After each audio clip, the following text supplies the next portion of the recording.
Welcome to Disruptor Confessions. I'm your host, John Ayers, and today's guests are two storytellers working at the edge of the next creative revolution, from design and film school to AI-powered filmmaking. Devansh, Mathur, and Kusuma Santapoori are redefining what it means to create, produce, and imagine in a world that we know is being transformed by generative AI. Their studio, Floating Tiger Films, combines the traditional filmmaking we all know with AI tools that are emerging. They're challenging what's possible, what's ethical, and what's next in storytelling. Devansh, Suma, welcome to the show. Thank you. Thank you for having us, John. Thank you for having us. So we've been speaking with folks from all over the world. I want to ask you first and foremost, where are you based? So we're based in this quaint hill station called Panchgani, Maharashtra, which is like 5 hours away from the chaos of Mumbai. We're also famous for being the place where Freddie Mercury studied for 8 years, actually, second to 10th standard. He was here. So not many people know that, strangely, but yeah, he was here in boarding school. So, Oh my yes. gosh. Yeah. So actually, John, I've been a city girl my entire life. So I was born and brought up in a city called Hyderabad. And even the little version of me always wanted to run away where, the forest is literally 10 minutes away from the house. So that's where I am right now. I'm living my dream. And I mean, the view for us is, if I look out my window right now, it's beautiful Western Ghats and green hills and fluffy clouds. So yeah, that's where we're based out of. That's where we churn out our stories too. Yeah. So listen, the two of you have been producing quite remarkable work. I've been looking at your website, Floating Tiger. I've seen some of your work being posted online. You just talked a little bit about being a city girl. You're living in this incredible environment. What's the cultural kind of mix that you guys bring to your work? Can you talk a little bit about where you've lived, how you see the world, your kind of cultural background, your experiences around living, and how that comes into your filmmaking? Absolutely. I've been very exposed to the hustling and the bustling city culture. And I've studied mass communications and journalism, literature, and filmmaking. So, as a part of my education, I had also covered and documented a lot of international and national events. So, I was a photographer first, actually.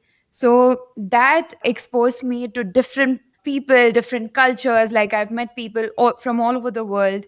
So, that is when I realized, oh my God, there is so much to see and so much to do and so many stories. And that's how I got into documentary filmmaking too. And that's how I met Devansh on a documentary project. We were filming for a British filmmaker. The story. Actually, at a graveyard, let you Yeah, just. yeah, we met at a graveyard. So yeah, that's how we met. We are both lucky to be born in India. The there is there are so many states, so many languages, so many kinds of culture. So and the kind of film and books and also the stories we were exposed to as children, it is incredibly diverse. So that actually has a direct effect on how we write our stories and how we think. On to you, Devansh.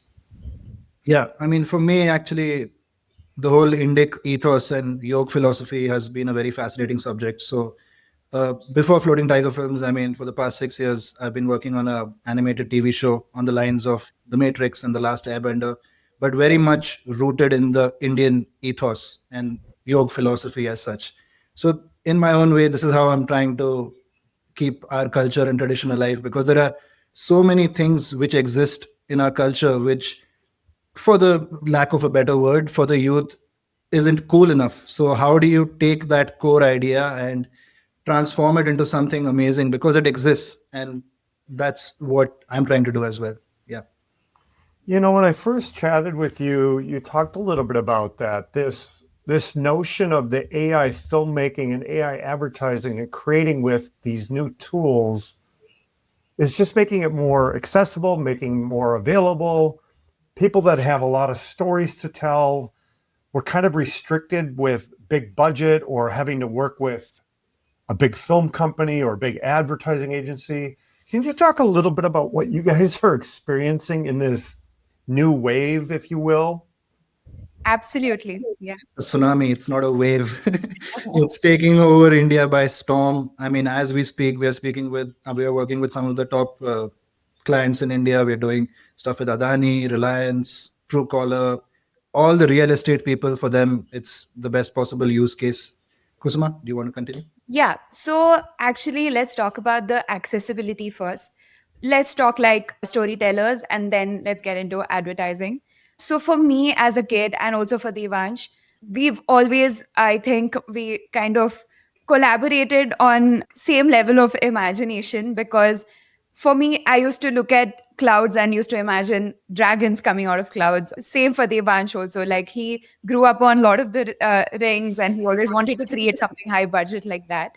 So with AI, I feel like imagination has become very easy to execute and turn it into visual language. So before that, we could sit down and take a pen and write what we are imagining and what we are visualizing.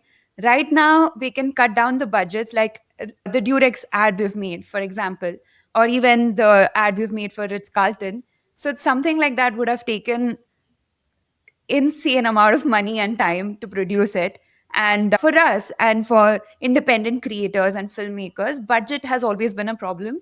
So now with AI, it's actually very accessible and it's not easy. Let me actually say that it's not at all easy. That's something that we want to talk about later, the process. But anything you can imagine, you can execute it now. That's the best part about AI. So on that note, you just mentioned, AI creators. So I'm curious, what do you call yourself? Like, do you call yourself an AI artist? Are you an AI filmmaker? How do you describe what you are, who you are, what your role is? We, in fact, created a Instagram reel and LinkedIn post recently, literally addressing the same question. You want to take it, Devansh? Yeah, I mean, the whole video, the first line in the video is we are not AI artists, we are filmmakers. I mean, the whole point of this is not imagine some techies in a room just working away on some projects, but you have to view each project as you would with a film. So the pipeline remains the same. You're still using filmmaking at its core. You're still going through the scripting, the cinematic frames, the boarding, music, the edit, the animation. So unless you break it down into these stages, you to have the pure the impact you're looking to create, that's the best way to do it, to go by a filmmaking approach but with an AI pipeline. So that is what we specialize in. We make sure that we write the stories, we sit down, we ideate, and we brainstorm. And we actually write our own stories instead of going and using AI tools for that. So that's exactly what we're trying to do. The only thing that, that won't be replaced is the story and the emotion itself. Otherwise, AI is the tool. Like Devansh just mentioned, we used to direct the crew, and instead of that, we are directing the AI tool right now, which is our idea, our thought, and our emotion, which we are channeling and trying to execute the same. So, We yeah. like to call it squeezing AI. I mean, how do you get the best possible output while directing various aspects of it? But yeah, at the end of it, it's the same thing. You're directing a crew, you're directing the AI. And over here, you are in charge of everything from the lighting to the cameras to the angles to, I mean, it's filmmaking 101. So, how do you do it? You have an empty blank canvas, crazy power in your hand. So, it's up to you how you visualize and make the most out of it. Is most of your work, other than your personal projects, because I know you probably have a lot of personal projects because these tools are so darn exciting. Outside of your personal projects, are you getting more commercial product advertising work? Are you getting more short form video? Are you getting more AI filmmaking? Where is your work coming from? All right. So, advertising mostly, and that too short form advertisement, because Instagram has become the medium for people to consume most of the content. At least in India, we don't have TikTok here in India. So every brand, every company wants to sell their product or their service on these social media platforms. And if you look at it, actually 4 years ago, we did find a gap in advertising industry where everyone is creating the same kind of content, same kind of template. It's all like it fits into one template. And it was getting monotonous. Like even when I was scrolling through my Instagram, it's the same story, same style. So we've discovered that, okay, AI is going to be here and it is definitely here to stay. And then there is this gap in advertising. So how do we kind of bridge the gap with our storytelling and with the use of AI? So that's exactly what we are doing. We are also, sorry to cut you off, we are also we are partners with Google in the Google for Startups program. And they basically want us to explore more long format storytelling. And also ByteDance recently has opened up their console to us. So we have credits to play around and experiment with Seed Dream and Seed Dance, which are like the topmost tools to play around with right now. And even Meta had approached us for a micro drama series. So we are going to get into long format storytelling. Yes. So Floating Tiger Films has two wings now, we can say, which is one is short form advertising. And the other is, again, we are storytellers first and we are filmmakers. So we are getting into long format filmmaking also. But to answer your question, John, right now, most of the commercial work is coming from advertising perspective. And also like we cap the time duration of each video by 1 minute because nobody is consuming content more than a minute now. In fact, 1 minute is also stretching a bit, but we've realized with our own personal stories that we've created, like all the other without the brief content that we've created, they were more than 45, 50 seconds. So people were rewatching it. So we've realized if there's a strong story to kind of say and show, people are waiting, and audience, they wait on the screen and they finish the video and then they rewatch it. So there is that. Yeah. I want to go back to your process in just a minute, but maybe Devansh, like, is there a project that you've worked on in the last 2-3 months that you can talk about? Is it for a commercial, advertising? Can you talk about a project or two that you could name? Absolutely. In fact, actually, let's go back to the beginning. I mean, how it all began when all the AI tools were coming out. Me and Kusuma sat together and we were like, what can we do with this? So it all started with day one of making an epic AI ad until big brands notice us. That was the thing we came up with in the beginning. And we made a series of 6 to 7 commercials, I think, without a brief, without any brand guidelines, just our imagination and our thoughts. So these are the ads actually I would like to share with you as well. These were spec ads. These weren't commercial ads. Well, tell me one or two of them, because I watched some of those. Okay. Tell me the ones you're excited about. We can show some of that. Sure, absolutely. So there was one which we made, a spec ad we made for Durex, as Kusuma mentioned, which was all kind of sort of inspired by Lord of the Rings and this mythical army heading towards this massive egg. And I won't spoil it further, actually. If you have questions about the process, you could ask me, but I would like the people to watch it. Yes. Yeah, let's take a look. They were forged for one purpose: to reach the chosen one. Across lifetimes, they waited, trained, fought, multiplied. This was the great arrival.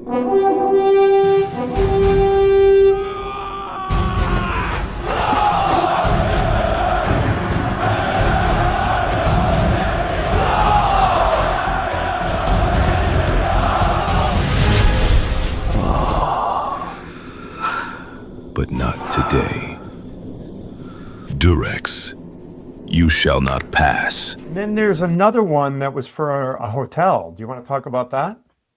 Yeah, that actually was a very interesting brief because it allowed us to go completely crazy, there was a restaurant called Yan Yan, which is in Bangalore by the Ritz-Carlton. So this was their Chinese restaurant. And the whole thing they wanted to show was how one bite takes you into China. And what better way to do that than to show kind of like a ancient oriental version of China with dragons, and to be able to create that feeling and create that ethos after one bite of a dumpling. What do you feel is what their brief was. And this is what we came up with. Yep.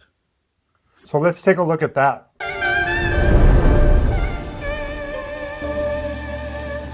One bite, and the gate opens. He felt it before he saw it. The presence, watching. The spirit of Yan Yan. Each dish wasn't just a flavor. It was a memory waiting to be awakened. Sticky rice and chicken, blue pea chung fun, wok fried prosperity noodles. This is how we remember. A feast for the senses, a portal to legend. Yan Yan, only at the Ritz-Carlton, Bangalore. So Yang Yang, Ritz-Carlton, you didn't contact the client didn't contact you. This was all your own spec creative content, your own creative brief, and then you developed it? Is that what I understand? Yan Yan was the client contacted us. That was a commercial project. They did contact you. Yes. And then it was actually produced, and then did they use it? Did they run with it? Absolutely, yes. It was a commissioned piece. They used it. It's Unbelievable. And then you did several more, correct? Yes. I think I'll let Kusuma answer. Yes. Yeah. So we actually started with the series of spec ads, and that's when we started getting so many mails and DMs on Instagram from really big brands. And several brands came to us and they were like, hey, you know what? We're not going to give you a brief. You guys are killing it without a brief itself. So just these are the brand guidelines and come up with your own idea. So we could create things like that too. The ad that is closest to my heart is the Cadbury ad that we've created. We grew up with Charlie and Chocolate Factory, the book, the story. So, and there is whenever I and Devansh talk about it, we always wanted to create something mystical and magical for children. So that is again a spec ad, but it completely transports a child and also an adult into a fantasy world which we all dreamt of and all imagined to be a part of. So this ad actually got us the most traction. It got over some 1.3 million views on Instagram, and that's how people started approaching us. It was after this that it all blew up. yes. That was for Cadbury on spec. Yep. Yes. Like, Let's take a look at some of that.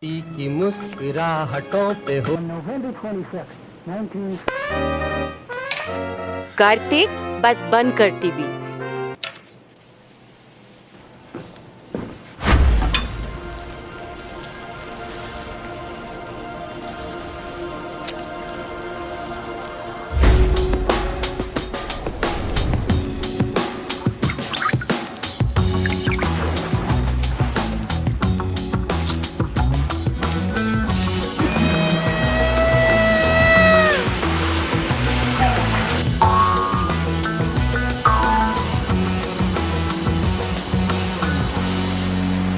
Kartik फिर Cadbury में घुस गया क्या? Cadbury. The real world can wait. So listen, some of the work that you guys have been producing, this isn't 4, 5, 6, 7 years ago. This is literally in the last few months, correct?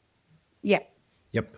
So let me ask you about the process. Earlier on, we were talking about storytelling. You're not just doing AI. You're still grounding yourself in the story.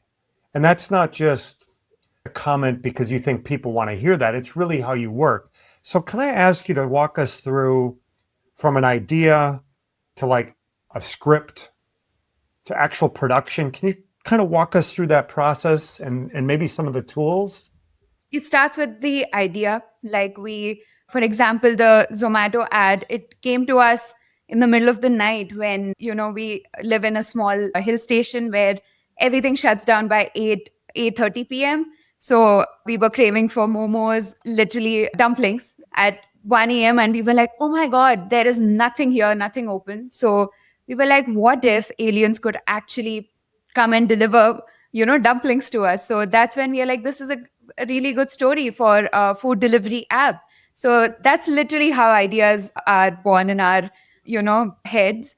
That's when we write it down and we sit down together and churn out the entire story and script and short breakdown. And then we create cinematic frames, which are the statics that we will be animating in the next stage. So this is where the most of the work goes into picture. Like we do world building, we create human characters, we do product integration, we do a lot of layering, compositing So work. let me ask you real quick on that. Cinematic frames. Yeah. In a kind of a brief definition, what is a cinematic frame? Is it a storyboard frame? And if so, when you say we create, are you sketching? Are you using Midjourney? Are you using Photoshop? What are you doing to create these? So Yeah. go ahead. Yes. No, take it. So in the traditional sense, we would call it a storyboard. But what we are trying to differentiate from that, because these are actually cinematic frames. These aren't rough drawn storyboards, but these are the Yes. final frames which we animate. So they'll have complete contrast of light and shadow, beautifully lit frames, lot of manual photoshopping work, lot of compositing happens over here. Suppose we are making a Red Bull ad. How do you seamlessly, flawlessly integrate a Red Bull can into this environment and still have like really beautiful shots? Because we really spend a lot of time in this stage, and because this is the spine of the film, and Yeah. until we have this right, we don't proceed to animation. So even when we tell our clients, when they send us in a brief, first we write a Gen AI friendly script, because we know where to squeeze it, what it's good at, what it's bad at. So we tell them what is possible, what else can we do, and what else shouldn't we do. Like at this day and age, what is it not that good at? There are certain weaknesses as well. And post which we go into, yes, cinematic frames. Once the cinematic frames are locked, we go into final animation. Now this can be done using either Kling, Seed Dream, VO. We have multiple tools for animation. And post that, we go into the final edit, color grade, music, VFX, and we do this all on DaVinci Resolve. And then is the final delivery. So in a nutshell, that is our process. You're kind of capturing a lot of the big tools right now. Are there tools that you could not live without right now? Yes. Actually, a couple of months ago, if you had asked the same question, we would say Midjourney. But now we have switched our workflow to Nano Banana, Seed Dream, and Seed Dance, and Kling. So these are 4 tools that I don't think we can live without, right? Is that changing like as we speak? Because Sora 2 was just released not that long ago. Are you constantly looking at new tools?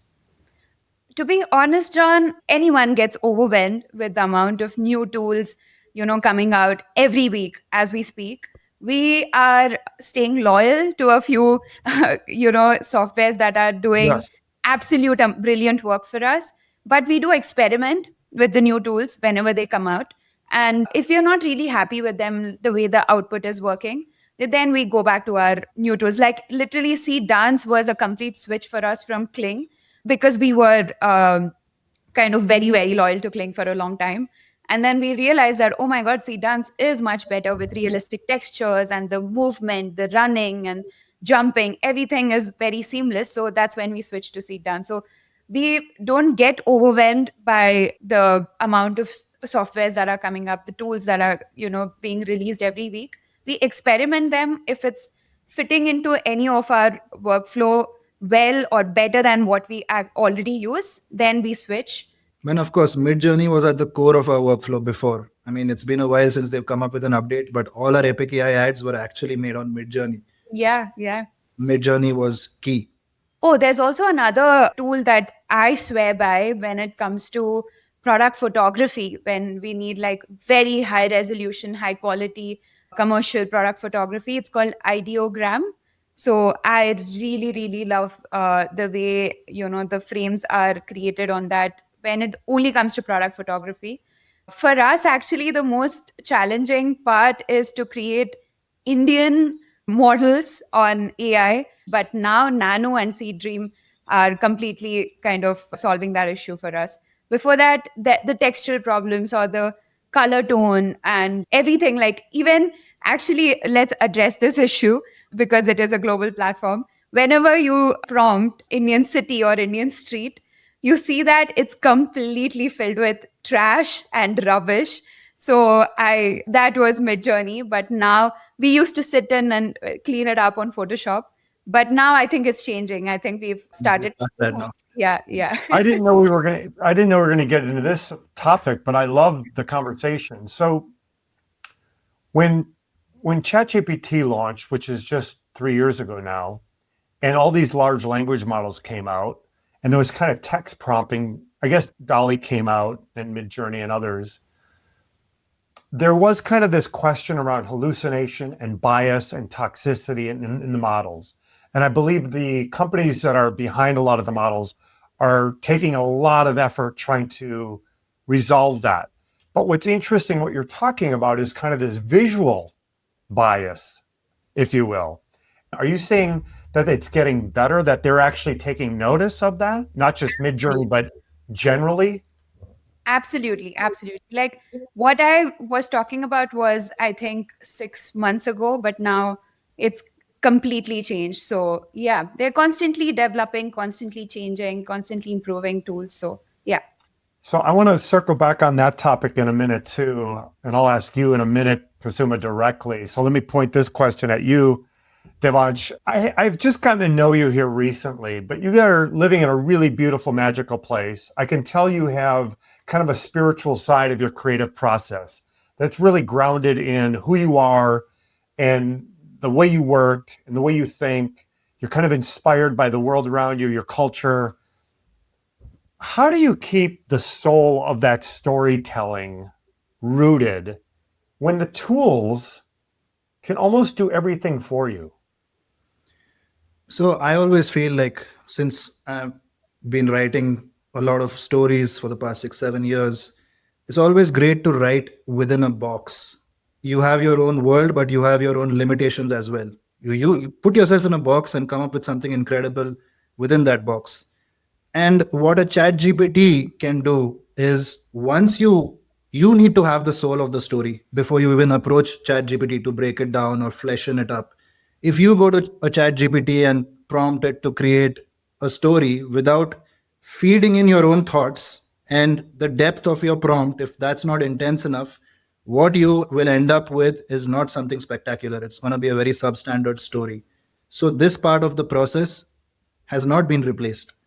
What we are doing is we come up with the core, strong, fleshy idea before we feed that in. And then we kind of get a breakdown of it for our storyboarding purposes and so on and so forth. But the core idea we always come up with. Yeah, we don't leave that. Do you find yourself, because we're all human beings, we're lazy, like we're lazy, we'll take the easy way. Do you find yourself and catch yourself based on what you were just saying? For this first stage, it's a hard stop for us. We do not compromise because the script is everything. At the end of the day, the execution comes next. If a film can hold my attention on the big screen, it better hold my attention on a mobile phone as well. And that's all the story. It's nothing to do with visual effects. It's all about the story. So yeah, we take our time during the story phase and the boarding phase, but yeah. Kusuma, let me ask you a question very directly, because you were bringing up kind of this bias about when you're using Midjourney or what have you, not that long ago, within the last year, and you would see trash anytime you would put in anything in India rather than just kind of representing it how it is. You're a woman in AI filmmaking, in the AI creative process. I have observed, and this is not scientific, data-driven, it's anecdotal, but I have observed, Kusuma, it's mostly guys, it's mostly men in the AI creative process. Have you kind of witnessed that and seen that as well? And if so, why? I'm so glad you asked that question, John, because it was very alarming when we put out a hiring post. We do that, I think, once a month. The ratio, like if there were 9 men applying for the job, barely there was one woman applying for it. So that made me actually realize what is going on, because why are there no women in this industry? Probably a couple of women, but not really. So I sat down and I realized, where could this the core problem be? Why is this space not really welcoming or attracting more women? So I've realized, primarily, like, I worked as a photographer for more than 6 years and also been in this film industry. If you think about it, John, this AI is actually an intersection of film and technology. And both these fields have primarily, sadly, been male dominated. So when these two things meet, and when, this at this intersection, if there are not many women to look up to, and it's a new space, right? It is a male dominated kind of profession. So is film. Like, even the ratio in film industry is very not equal. In fact, a couple of months ago, I was discussing and writing down these points. And I personally wanted to start my own series on my personal Instagram, where I want to talk about how this space is so creatively stimulating and how it's nothing to do with tech, nothing to do with your coding, if that is what is stopping, women from joining. It makes me think, and I'll ask you, Kusuma, you've kind of started to observe it yourself. It seems to me, would you agree there's an opportunity for women to get into the field of AI creative?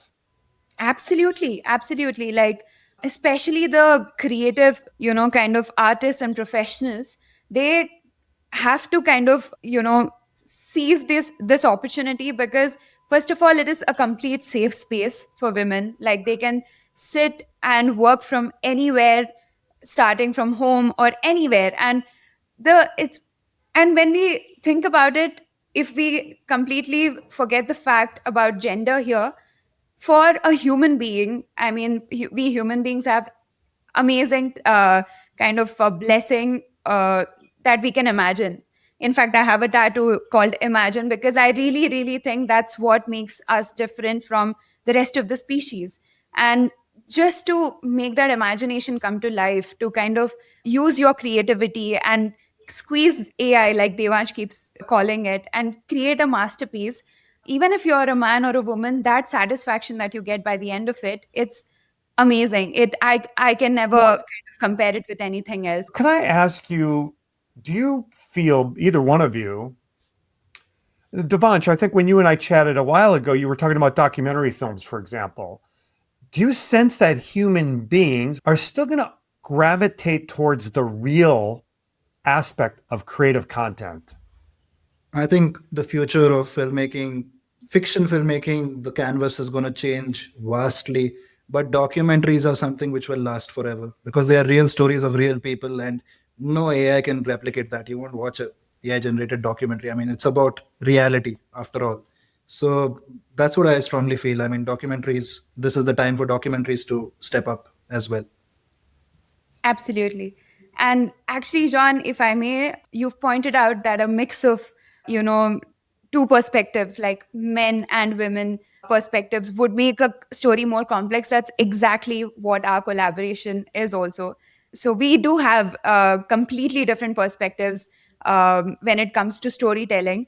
Devansh is, the man of big picture, big visuals with story. And I have always been about the minimal things, little things in life that actually make, beautiful emotions. This is what I'm into. So our collaboration has been very successful for us, because You have the connection, perfect balance. that yin yang. Yes. Yeah. He thinks of the big picture, and I think of the small emotions and what makes life.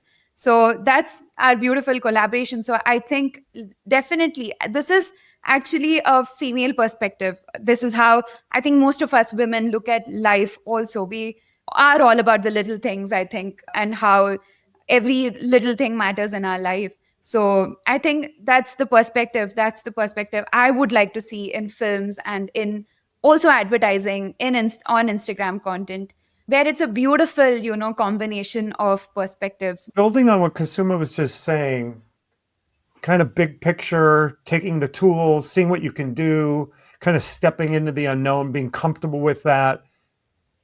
What worries you here? Do you worry about losing kind of the magic of storytelling and filmmaking? Or do you worry more about losing control to automation and to the tools taking over? There's going to be an influx of content over the next 2-3 months. As we speak, there are so many AI studios popping up, even within India.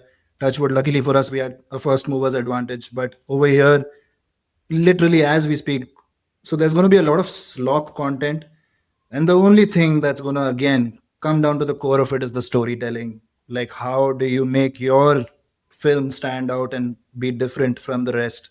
Because after a while, I mean, unless you're using a variety of different SRF codes and mixing up the aesthetic, what these tools are also going to give you hyperrealism. So people's content will look similar, but it boils down to the story.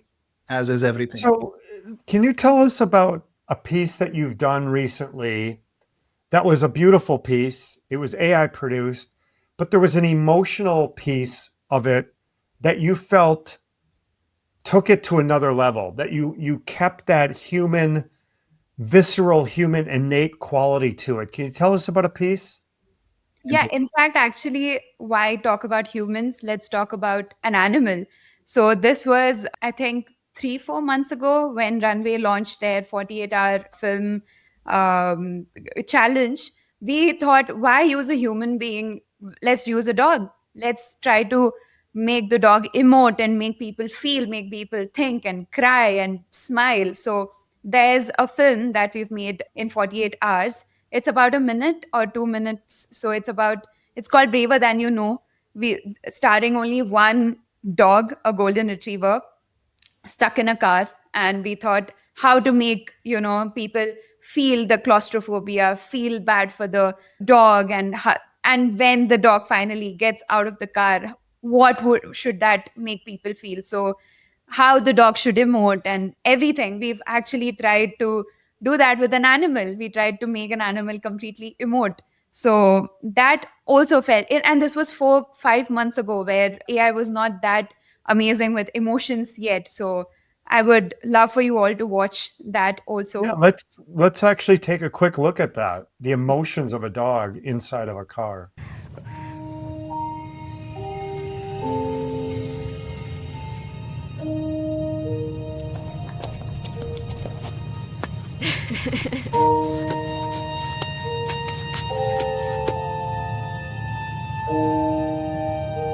Who's my good boy? My brave, brave boy.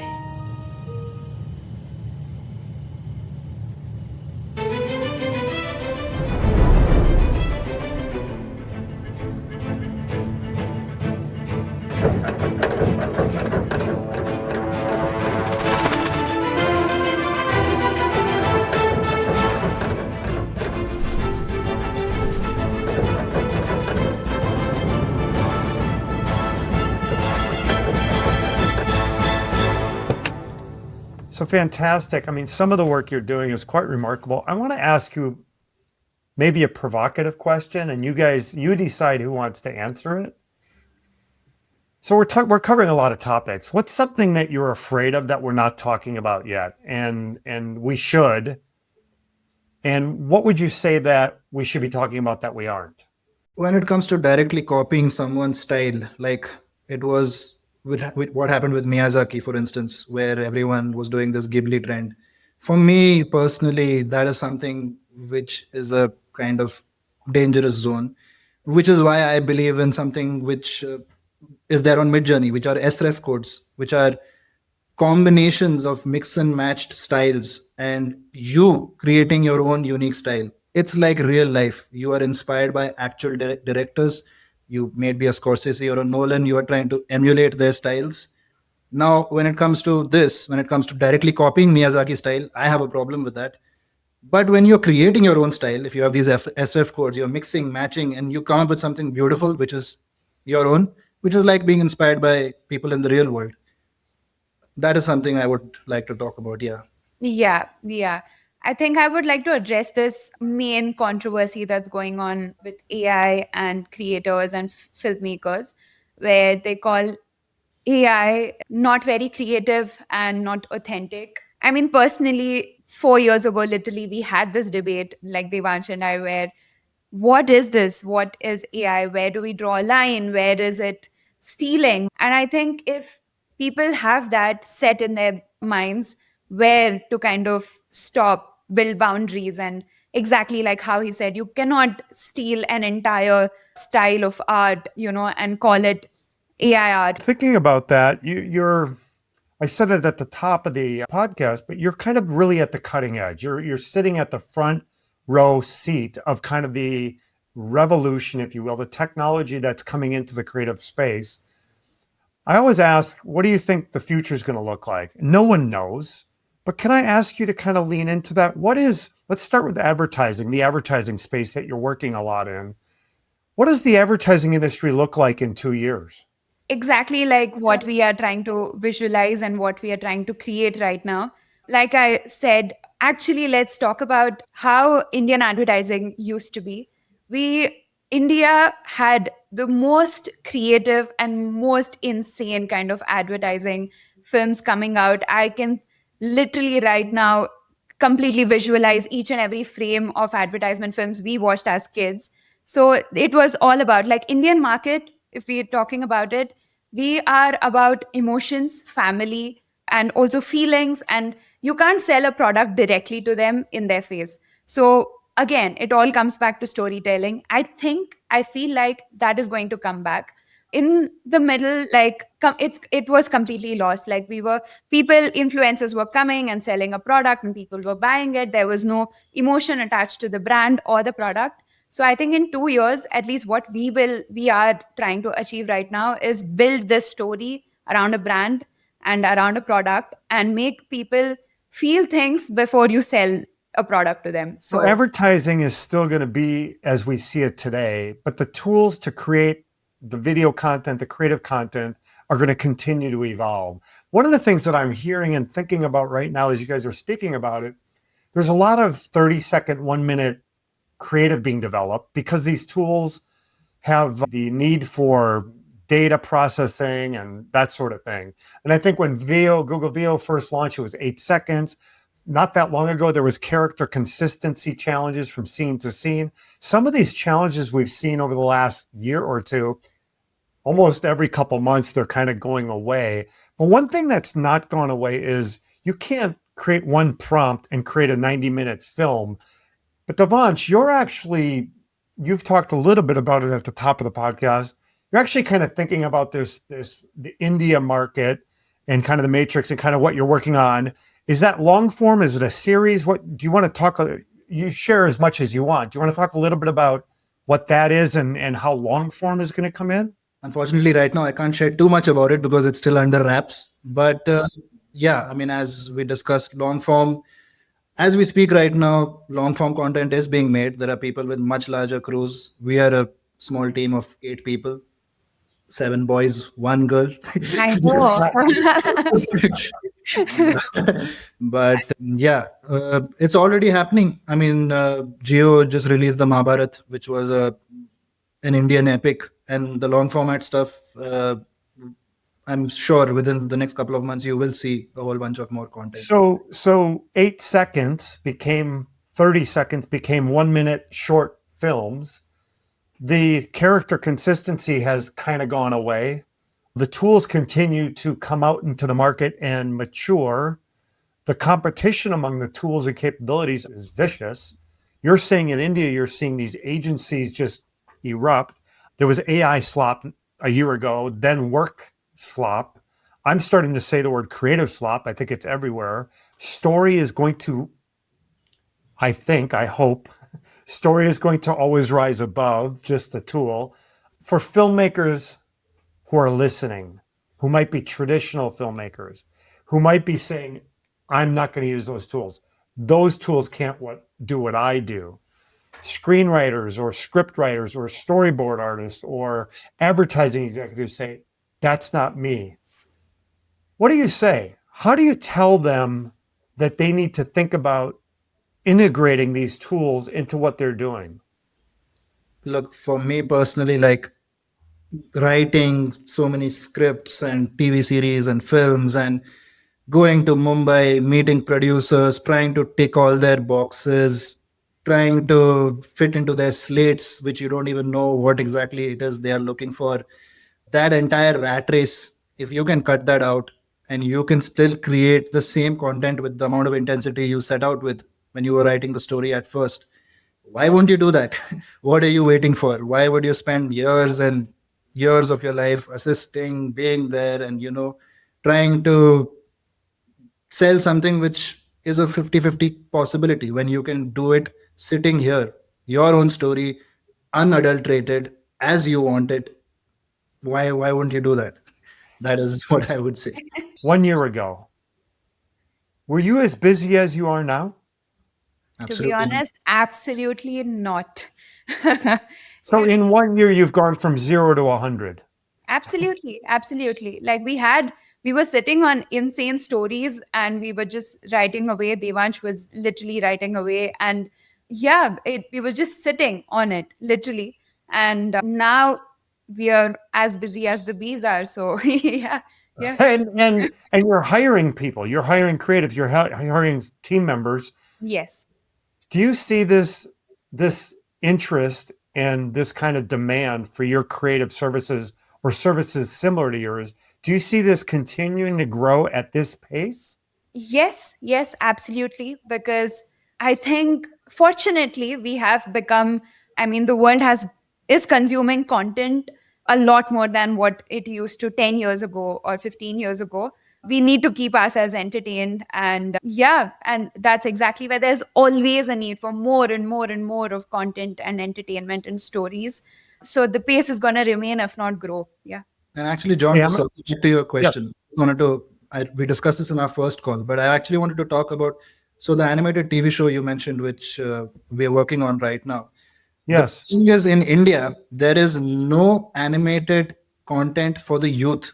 It is such a big black hole, which I don't understand why that exists. So even when I was pitching this show with my co-writer who's in Colorado, we had gone to the Netflixes and the Amazons of India, and at the end of the day, they asked me, do you have something more for kids, for because the concept of animation for young adults doesn't exist in India, which is really blows my mind. There's such a huge market for it. So that is something also which we're trying to tackle with our own in-house experiments. So me and Yeah. Kusuma have also been developing a whole bunch of ideas and long format content which is looking to change these things and the way things are looked at, because the suits were unwilling to put money into it. Like they were like, there are no stats to back this up. And my what I told them was, I mean, how do you know until you don't try? I mean, this is something. One Piece is like the most successful show in Japan and all over the world with over so much of a valuation. And how can you not see that? And there's a huge anime fan base in India as well. And why would you not? So animation for young kids, Yep. but not for the older kids or the young adults. Yes. Yeah. So exactly, like why traditional filmmakers should start integrating AI into their workflow is because you need not fit into anyone's boxes. You need not tick anyone's slate. If it's your idea, you can completely create it, produce it, and put it out for the world. And I think this wave also started self production, independent creators started coming out when YouTube came out, where you need not go actually to a production house or a TV channel to kind of sell your idea to them. You can create your own YouTube channel and put your stuff out and for the world. And that's literally, this is a new wave. AI is a new Yeah, wave of yeah. telling you stories and accessibility, and how I- you can be yourself with that medium is the most important part. I think if you stay true to yourself, your aesthetics, if you have that set in your mind, I think AI is a wonderful tool which will enhance each and every step of your workflow. Well, I think about, it wasn't long ago in history when the newspaper was developed and people started reading newspaper, then radio came out and there was storytelling on radio. Then black and white television came out, then color television, and then the internet. So and then small smartphones, and we started to carry the world in our pockets. So it has evolved. I definitely think this is a different pace and scale. I'm going to put you both on the spot. I'll start with Devansh and then to you, Kusuma. Devansh, what are two tools that you think every creative should experiment with right now? Two tools you would suggest? Seed Dream and Seed Dance. Undoubtedly. They're at the top of everything. The kind of results, the kind of motion, and the kind of dynamism you get even when you're boarding. These are two tools I can't do without right now at this time. Kusuma, you. Yeah, for me, more than Seed Dance, it's Seed Dream. And also, there is this, ChatGPT for me is also like everyone should start using it, if not, because there is script, in your head. And if you just speak to it and talk about your original idea and story and how each character should be, it completely organizes it for you.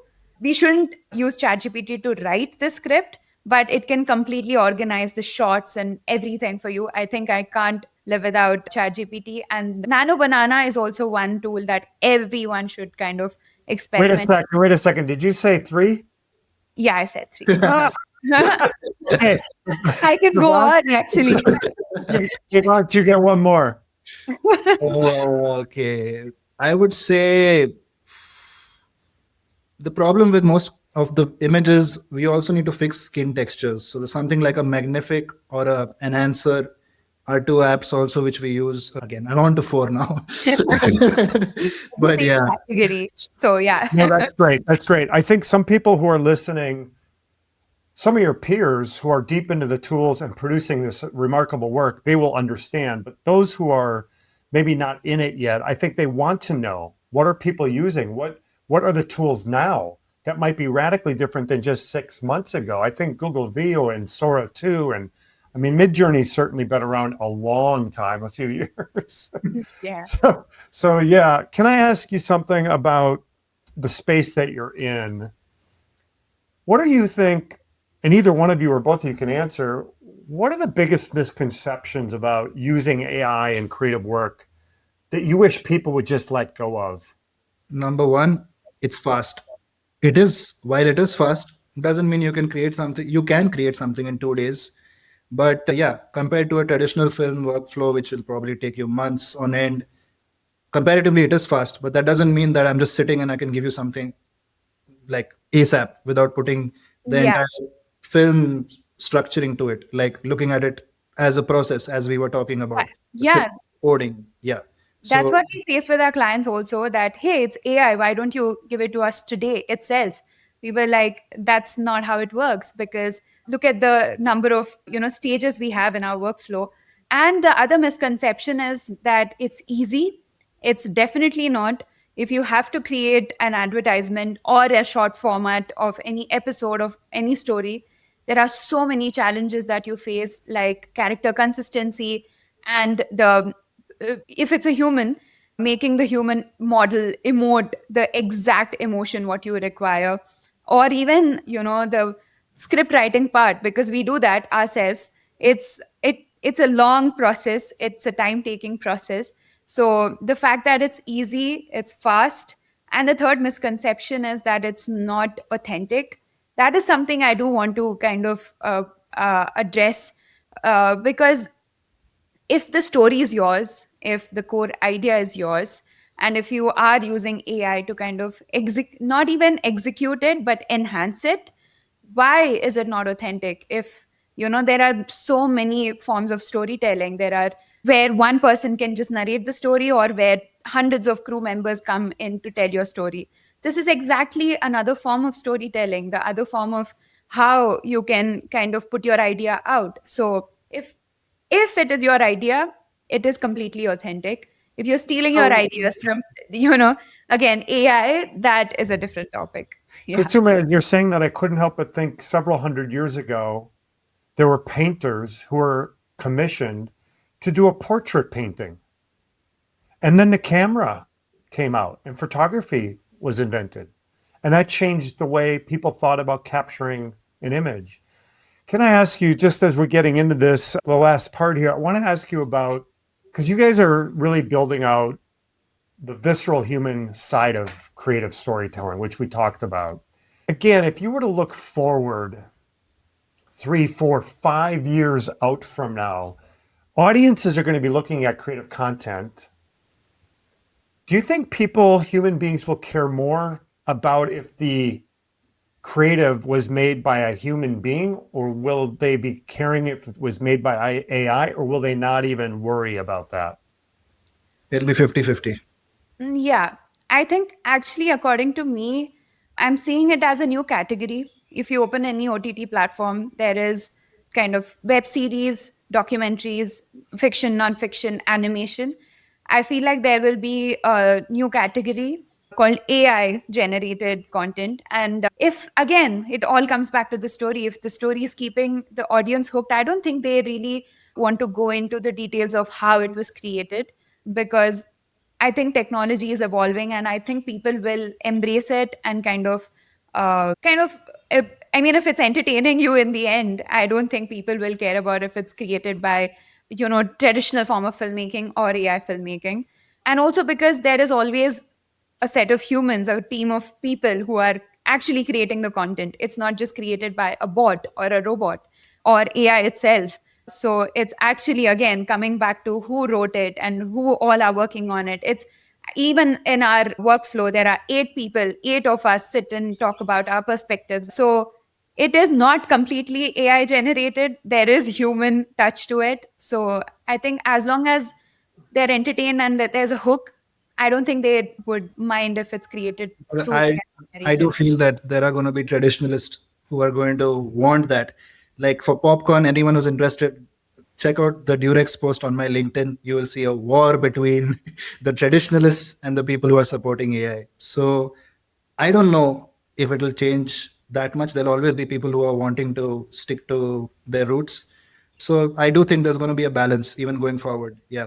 Yeah, and I Absolutely. have heard this idea of some people are kind of looking at it similar to you, and whether that's next year or 5 or 10 years, that there very well could be the experience can be I want to select an AI generated content or I wanted to select a human generated piece of content. I think those lines are going to blur, so there's probably something in between.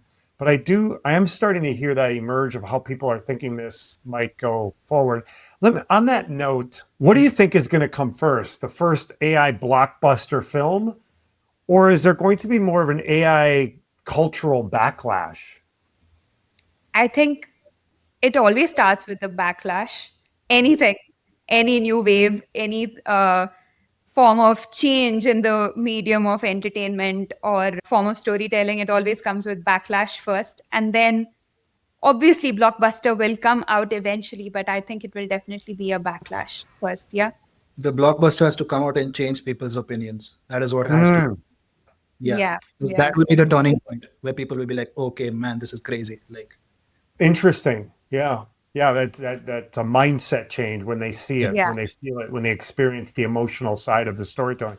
So I know we don't want to get too futuristic, but I have heard where agentic AI agents can create other AI agents that can create other AI agents. So this kind of replication of the models in an agentic form, kind of just, I've even heard companies being developed by agents, and then the agents are building agents to run the company. So if we take that thinking forward, it's possible that creativity itself could be disrupted. And if AI creativity is kind of taking over, what becomes the next real human superpower? Actually, I would like to answer first.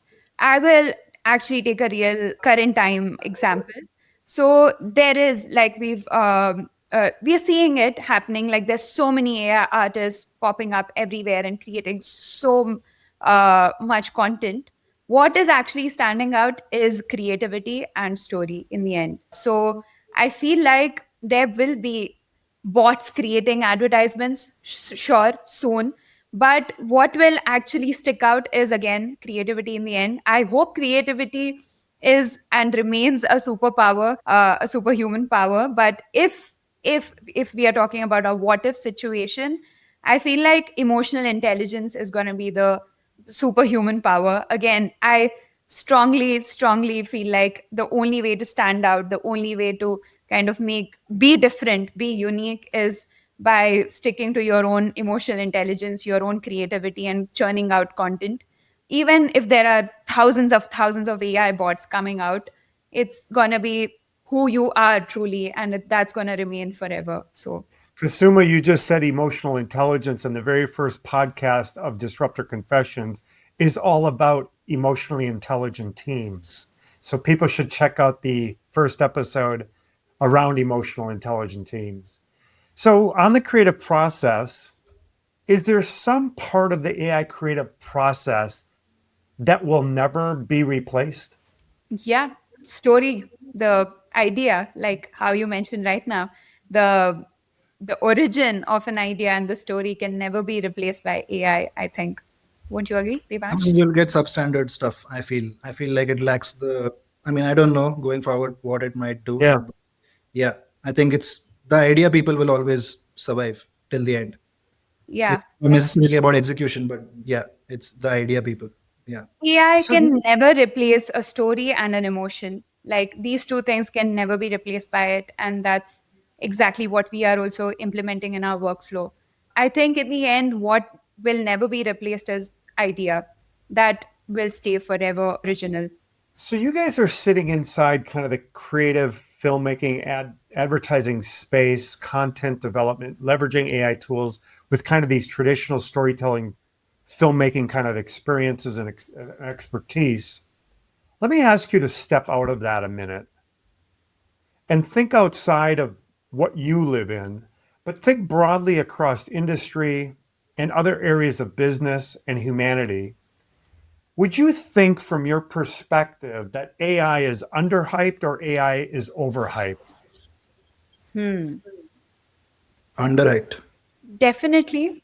And people should be more aware of what's going on, what tools are coming out, because, see, I can't say that AI is not here to replace jobs or things and tasks, but it is here to replace things. Definitely. So it is underhyped. I think it should be hyped enough so that there is awareness around, so people know what's coming out and how it's going to impact their lives and how to work around it. AI is not replacing filmmaking. I will never say that, but it is here to kind of make things easier. And there will be always, like, we won't need the same 20, 50 crew members to create one project. Probably we'll need 3 or 4 now. So if it is hyped enough and there is an awareness built around AI and what's coming out and what's happening, what will come out next, people should always be prepared to how to work around and make their lives kind of enhanced by AI rather than being replaced or being taken over by A it. huge wing of jobs will close, of course, but also at the same time, a new door opens and there are a whole new bunch of things to do as well. So there'll be a shift of professions. And yeah, manual stuff will stay, but yeah, more automated, data driven content kind of stuff is going to be problematic. Yeah. Like, I don't know if we've mentioned this before. I'm sorry, John, that we both are also directing a documentary, complete live action, complete traditional filmmaking. We've always been documentary filmmakers. Actually, we are creating a documentary on the first ever Tibetan rock band. They sing about their freedom and revolution. So we do both. We do AI and we do traditional filmmaking. And sometimes we mix it up and create something completely fresh and unique.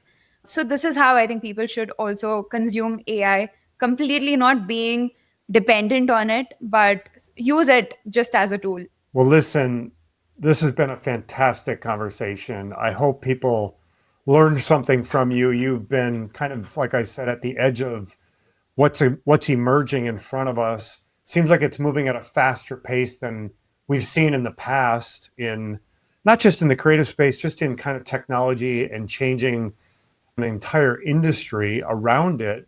You just described there's certainly going to be job changes, job loss, but it's going to also usher in new opportunities. I think, Kusuma, you actually spoke about women in creative space. I think you're actually inviting, and maybe you're going to lead a movement around the women getting into the space. Yeah, I would love to do that. Actually, so listen, before we wrap, I want to make sure people can find you. Where can listeners and people watching this, where can they find you? Where can they see your work? Floating Tiger, what's the next project? Can you talk a little bit about where you are online? Sure. So most of our content is up on our Instagram channel. It's called Floating Tiger Films. So we keep posting our process videos and our next ideas and everything up on stories and reels and posts, even our hiring posts. If you're watching it and if you really want to join us, please drop us a DM on our Instagram page. So yeah. And we are not really active on YouTube, which we will try to be, but mostly on LinkedIn and Instagram. Yeah. Our website as well, floatingtigerfilms.com, because not everything goes up on Instagram. Some of the other projects are also there. So please have a look at our website as well. Yeah. Yeah. Fantastic. I'll give each of you one last comment. Is there anything you wish you would have talked about today that we didn't touch on? And if so, what would that be? I think just the fact that people need to look at it as a positive, strong asset and not something that it's coming to kind of disrupt your lives or your creative workflow. Rather than looking at it that way, look at it as something that will enhance your work. I think it will make your entire creative process more beautiful, really more impactful for sure. Well, Devansh, Kusuma, thank you for joining us on Disruptor Confessions. Please, everybody who's watching and listening, be sure to check out Floating Tiger Films on Instagram, their website, and just in general. Again, thanks for joining. If you are watching, please subscribe, follow, join us on Substack. And until next time, just stay curious. Thank you. Thank you. Thank you for having us.